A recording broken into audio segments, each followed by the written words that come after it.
Hi everyone, it's Rob Watson, the module leader for TECH1002, Introduction to Social Media and Technology. And this is the latest video summary for it's lecture 30. Is it lecture 13? Yes, lecture 13. Lucky 13, and the second lecture of 2017. The notes, I've produced the PowerPoint slides. They have clips and images and diagrams and things like that, so I don't share the PowerPoint slides, but I will be sharing, and they are available on the wiki. The notes which I've used, we've got the links in, and I've got any diagrams that are essential, and they're available now. You can download them in advance. The topic this week is to think about the idea of what technology does and enables us to do and be as people and as communities and as societies, what Jones and Hafner call affordances and constraints. So it's a common theme that runs through a lot of what we'll be talking about in the coming weeks. So the idea is I'm going to start off, as I did last week, with a short introduction to the exam topics and a recap, and I'll keep adding a bit of new information each week, so you've got an opportunity to note it down, and we can talk about it in more detail in the workshops, but some information about the exam, the format, the structure, that kind of thing, the regulations, those kind of things, where you can get information about these things from.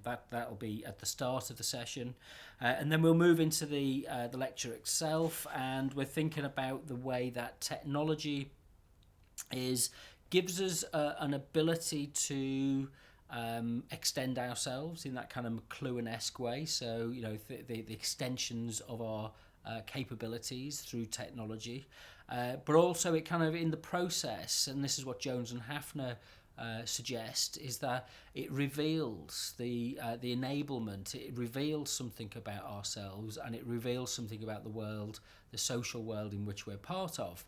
But at the same time, it also hides and it masks something. So we want to think about how we move forward as a society, or change as a society, both in terms of those things which we've kind of inherited as a worldview about the technology and what it's enabled us to, and what the new technology changes and challenges about our worldview.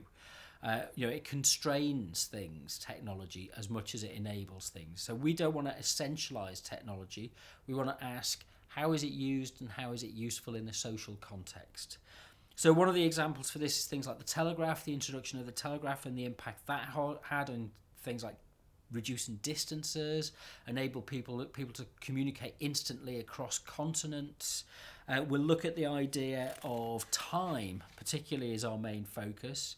The idea that people with wristwatches or clocks change the nature of people's business day and personal days, and the way that we measure how the day we experience the day, because we're often tied to our watch, or we're tied to our phone and alerts and messages, or a diary or something like that. So we experience time in very different ways than it maybe was in the past.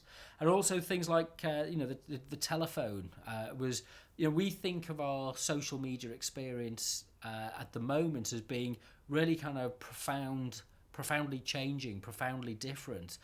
It's not. The introduction of the telephone and the telegraph, they had more radical and deep-seated changes, being able to communicate over distance simultaneously, or synchronously, or even asynchronously at the same time, or slightly at separate times, is really kind of a profound change that took place in the 19th century, and we're kind of still adapting to that change now. We're still trying to make sense of it and figuring out the best way for us to be able to cope in this much smaller globalized world, and world communities, and locality isn't as important as it used to be in terms of defining our identity.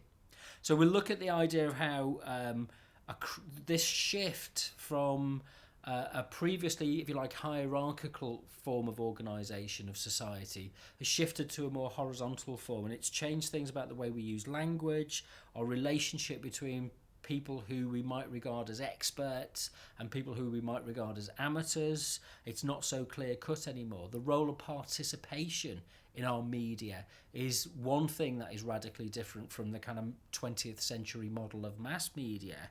And then things like the way that the text that we view, the kind of that's shifted as well. We no longer look at discrete forms of information like a book, but we regard mashups and we regard links and interconnections. So things like the wikis that we're using and developing, it's much more profoundly different than just a straightforward linear form of media, which was what was available in the past. And how does that change our thinking and understanding of what we can do and how we can do things?